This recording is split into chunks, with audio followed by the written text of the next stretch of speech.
സ്വാഗതം. നമ്മളെല്ലാവരും ജീവിതത്തിൽ എപ്പോഴെങ്കിലും കേട്ടിട്ടുണ്ടാവും, ഒരുപക്ഷെ ഒരുപാട് തവണ കേട്ടിട്ടുണ്ടാവും ഈ ഒരു ഉപദേശം: നിങ്ങളുടെ പാഷൻ പിന്തുടരുക. ഗ്രാജുവേഷൻ പ്രസംഗങ്ങൾ മുതൽ സെൽഫ് ഹെൽപ്പ് പുസ്തകങ്ങൾ വരെ എവിടെ നോക്കിയാലും ഇതുതന്നെയാണ്. കേൾക്കാൻ നല്ലൊരു സുഖമുണ്ട് അല്ലേ? ഇഷ്ടമുള്ള കാര്യം ചെയ്യുക, ജീവിതം സന്തോഷമാകും, പണം പിന്നാലെ വരും എന്നൊക്കെ. പക്ഷേ ഒരു നിമിഷം, ഈ ഉപദേശം ശരിക്കും അത്ര നല്ലതാണോ? ചിലപ്പോൾ ഇത് നമ്മളെ തെറ്റായ വഴിക്ക് നയിക്കുന്നുണ്ടോ? കരിയർ കോച്ചായ ജൂലിയ വെൻഷിനെ പോലുള്ളവർ ഇതിനെ കേൾക്കാൻ കൊള്ളാവുന്ന ഏറ്റവും മോശം കരിയർ ഉപദേശം എന്നാണ് പറയുന്നത്. സ്റ്റാൻഫോർഡ്, കൊളംബിയ പോലുള്ള വലിയ യൂണിവേഴ്സിറ്റികളിലെ പഠനങ്ങൾ പോലും ഈ ആശയത്തെ സംശയത്തോടെയാണ് കാണുന്നത്. അപ്പോൾ എന്താണ് സത്യം? ഇന്ന് നമ്മൾ ഈ വിഷയമാണ് കുറച്ചുകൂടി ആഴത്തിൽ പരിശോധിക്കാൻ പോകുന്നത്. ഓക്കെ, അപ്പോൾ ഈ പാഷൻ പിന്തുടരുക എന്ന ഉപദേശത്തിന്റെ പ്രധാന പ്രശ്നം എന്താണ്? ഒറ്റയടിക്ക് കേൾക്കുമ്പോൾ ഒരു പ്രശ്നവും തോന്നുന്നില്ലല്ലോ. ഇതിൽ പല തലങ്ങളുണ്ട്. ഒന്നാമത്തെയും ഏറ്റവും പ്രധാനപ്പെട്ടതുമായ പ്രശ്നം, നമ്മളിൽ ഭൂരിഭാഗം പേർക്കും, പ്രത്യേകിച്ച് ചെറുപ്പത്തിൽ, എന്താണ് തങ്ങളുടെ യഥാർത്ഥ പാഷനെന്ന് ഒരു പിടിയുണ്ടാവില്ല എന്നതാണ്. അത് ശരിയാണ്. ഒരു സ്കൂളിലോ കോളേജിലോ പഠിക്കുന്ന കുട്ടിയോട് നിന്റെ പാഷൻ എന്താണ് എന്ന് ചോദിച്ചാൽ എത്ര പേർക്ക് കൃത്യമായ ഒരു ഉത്തരം കാണും? വളരെ കുറവായിരിക്കും. ചിലർക്ക് സിനിമയായിരിക്കാം, ചിലർക്ക് ക്രിക്കറ്റായിരിക്കാം. അതെ, പക്ഷേ അത് ശരിക്കും ഒരു കരിയറാക്കാനുള്ള പാഷനാണോ, അതോ ഒരു ഹോബി മാത്രമാണോ എന്ന് അവർക്ക് പോലും ഉറപ്പുണ്ടാവില്ല. എനിക്ക് തന്നെ പല കാലത്ത് പലതിനോടായിരുന്നു താല്പര്യം. അപ്പോ ഒന്നിലധികം താല്പര്യങ്ങളുള്ളതും ഒരു പ്രശ്നമാകാമല്ലേ? തീർച്ചയായും, ഒന്നിലധികം താല്പര്യങ്ങൾ ഉണ്ടാകുന്നത് നല്ലതാണ്. പക്ഷേ ഒരൊറ്റ പാഷൻ കണ്ടെത്തണം എന്നൊരു സമ്മർദ്ദം വരുമ്പോൾ അത് കുഴപ്പമാകും. ഇതിനോട് ചേർത്ത് വെക്കേണ്ട മറ്റൊരു പ്രധാന കാര്യമുണ്ട്: സാമ്പത്തിക യാഥാർത്ഥ്യങ്ങൾ. നിങ്ങൾക്ക് ഒരു കാര്യത്തിൽ അതിയായ താല്പര്യമുണ്ടാവാം, പക്ഷെ ആ മേഖലയിൽ ഒരു ജോലി കണ്ടെത്തി വരുമാനമുണ്ടാക്കി തുടങ്ങാൻ ഒരുപാട് സമയവും പണവും ചിലവാക്കേണ്ടി വന്നേക്കാം. അതായത് ഒരു ഫിലിം മേക്കർ ആകാനാണ് ആഗ്രഹമെങ്കിൽ അതിന്റെ കോഴ്സ് പഠിക്കണം, തുടക്കത്തിൽ ചിലപ്പോ ശമ്പളമില്ലാതെ ജോലി ചെയ്യേണ്ടി വരും. കറക്റ്റ്. അതിനൊക്കെ എല്ലാവർക്കും സാമ്പത്തികമായി കഴിഞ്ഞെന്ന് വരില്ല. അപ്പൊ കുടുംബത്തെ നോക്കേണ്ട ഉത്തരവാദിത്തമുള്ള ഒരാൾക്ക് ഈ പാഷന്റെ പുറകെ പോകാൻ ഒരുപാട് കടമ്പകളുണ്ടാവും. അതെ, അതുപോലെ എല്ലാ പാഷനുകളും നല്ല വരുമാനം തരുന്ന കരിയറായി മാറണമെന്നില്ല. യാത്ര ചെയ്യാനും പുതിയ സ്ഥലങ്ങൾ കാണാനും ആർക്കാണ് ഇഷ്ടമില്ലാത്തത്? ശരിയാണ്, എല്ലാവർക്കും ഇഷ്ടമാണ്. പക്ഷെ അതൊരു തൊഴിലാക്കി മാറ്റാൻ എത്ര പേർക്ക് കഴിയും? നമ്മൾ സന്തോഷ് ജോർജ് കുളങ്ങരയെ പോലുള്ള അപൂർവം ചില ഉദാഹരണങ്ങൾ കാണും. പക്ഷെ അദ്ദേഹത്തിന്റെ വിജയത്തിന് പിന്നിൽ യാത്രയോടുള്ള ഇഷ്ടം മാത്രമല്ലല്ലോ. അല്ല, തീർച്ചയായും അല്ല. കമ്മ്യൂണിക്കേഷൻ, മാനേജ്മെന്റ്, ടെക്നോളജി, ബിസിനസ്, ഇങ്ങനെ ഒരുപാട് കഴിവുകൾ ചേർന്നതുകൊണ്ടാണ് അദ്ദേഹം വിജയിച്ചത്. പാഷൻ ഒരു തുടക്കം മാത്രമായിരുന്നു. ഈ വിജയകഥകൾ കാണുന്നതിലാണ് പലർക്കും വഴിതെറ്റുന്നതെന്ന് തോന്നുന്നു. അഭിനയം, സംഗീതം, സ്പോർട്സ്, ഈ മേഖലകളിലെ ഗ്ലാമർ കണ്ട് ഒരുപാട് പേർ ഇതിലേക്ക് ആകർഷിക്കപ്പെടാറുണ്ട്. മാധ്യമങ്ങൾ എപ്പോഴും ഒന്നോ രണ്ടോ വിജയിച്ചവരുടെ കഥകളാണ് ആഘോഷിക്കുന്നത്. പക്ഷേ ആ വിജയിച്ച ഓരോ ആൾക്ക് പിന്നിലും പരാജയപ്പെട്ട, ആരും അറിയാതെ പോയ ആയിരക്കണക്കിന് ആളുകളുണ്ട്. അവരുടെ കഥ നമ്മൾ കേൾക്കാറേയില്ല. ശരിയാണ്. ഇതിന് സർവൈവർഷിപ്പ് ബയാസ് എന്നു പറയും. രക്ഷപ്പെട്ടവരുടെ കഥ മാത്രം കേട്ട് ആ വഴി എളുപ്പമാണെന്ന് തെറ്റിദ്ധരിക്കുന്നൊരവസ്ഥ. ഓ. അസിം ഖുറേഷി പങ്കുവച്ച ഒരു അനുഭവം ഇതിന് ഏറ്റവും നല്ല ഉദാഹരണമാണ്.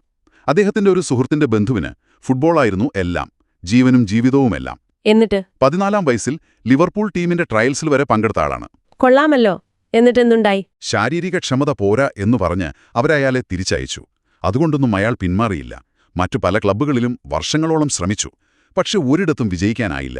കഷ്ടമായിപ്പോയി. ഈ ഒരൊറ്റ പാഷന്റെ പുറകെ പോയതുകൊണ്ട് പഠനത്തിൽ ശ്രദ്ധിക്കാനും പറ്റിയില്ല, മറ്റു കഴിവുകളൊന്നും വളർത്തിയെടുക്കാനുമായില്ല.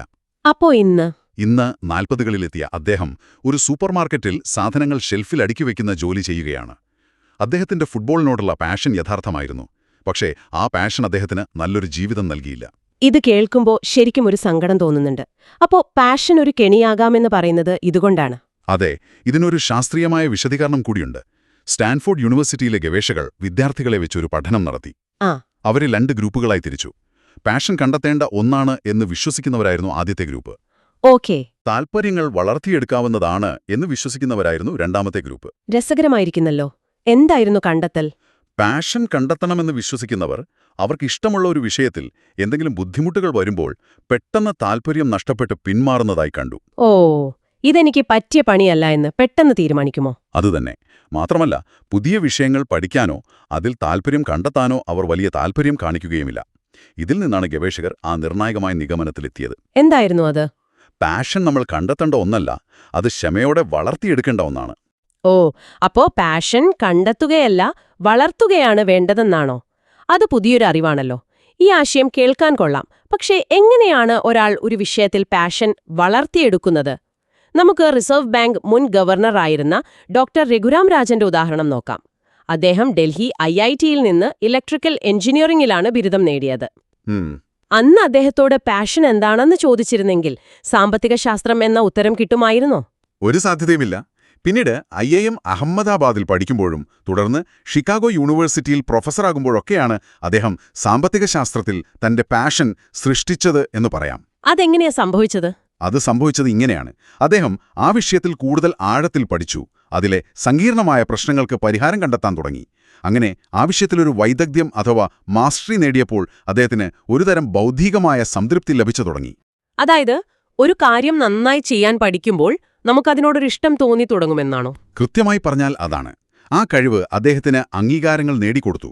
അതോടെ ആ ജോലിയിലുള്ള അദ്ദേഹത്തിന്റെ താൽപ്പര്യം പതിയെ പാഷനായി വളർന്നു.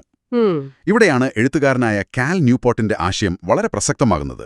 അദ്ദേഹത്തിന്റെ so good they can't ignore you എന്ന പുസ്തകത്തിൽ പറയുന്നൊരു പ്രധാന ആശയമാണ് കരിയർ ക്യാപിറ്റൽ. കരിയർ ക്യാപിറ്റൽ അതെന്താണ് സംഭവം?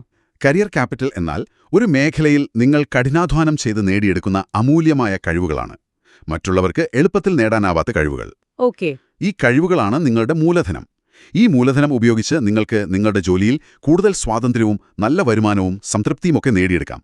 അപ്പോൾ പാഷൻ പിന്തുടരുക എന്നതിന് പകരം കരിയർ ക്യാപിറ്റൽ ഉണ്ടാക്കുക എന്നതാണ് ന്യൂപോർട്ടിന്റെ ഉപദേശം.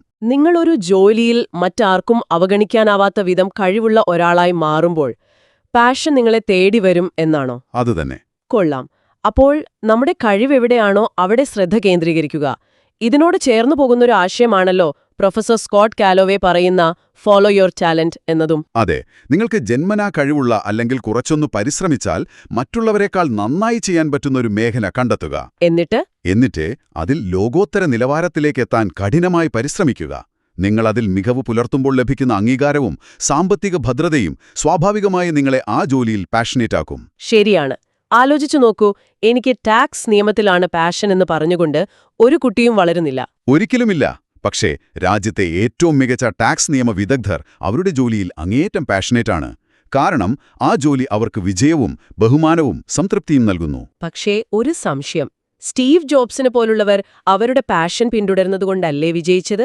ആപ്പിൾ കമ്പ്യൂട്ടേഴ്സ് തുടങ്ങുമ്പോൾ കാലിഗ്രാഫിയിലൊക്കെയുള്ള അദ്ദേഹത്തിന്റെ താൽപ്പര്യമാണല്ലോ മനോഹരമായ ഫോണ്ടുകൾക്ക് കാരണമായത്. അതൊരു വളരെ നല്ല ചോദ്യമാണ്. അപ്പോ ആ ഉപദേശത്തെ പൂർണ്ണമായി തള്ളിക്കളയാൻ പറ്റുമോ? സ്റ്റീവ് ജോബ്സിന്റെ കാര്യം ഒരു ഔട്ട്ലെയറാണ്, ഒരു വ്യത്യാസം. അദ്ദേഹത്തിന്റെ വിജയം പാഷൻ പിന്തുടരുക എന്ന ഉപദേശത്തിന്റെ വിജയമായി ആഘോഷിക്കപ്പെടുന്നുണ്ട്. പക്ഷെ നമ്മൾ കാണാത്ത ചില കാര്യങ്ങളുണ്ട്. അതെന്തൊക്കെയാണ്? ഒന്ന്, ശരിയായ സമയത്ത് ശരിയായ സ്ഥലത്തെത്താൻ അദ്ദേഹത്തിന് കഴിഞ്ഞു. പേഴ്സണൽ കമ്പ്യൂട്ടർ വിപ്ലവത്തിന്റെ തുടക്കകാലമായിരുന്നു അത്. 2, അദ്ദേഹത്തിന്റെ പാഷൻ അന്ന് വിപണിക്ക് ആവശ്യമുള്ള ഒന്നായിരുന്നു. മൂന്നാമത്തേതും ഏറ്റവും പ്രധാനപ്പെട്ടതുമായ കാര്യം, അദ്ദേഹത്തിന് പാഷൻ മാത്രമല്ല, അതിനെ ഒരു ലോകോത്തര ഉൽപ്പന്നമാക്കി മാറ്റാനുള്ള കഴിവും കച്ചവടതന്ത്രവും ഉണ്ടായിരുന്നു. ശരിയാണ്.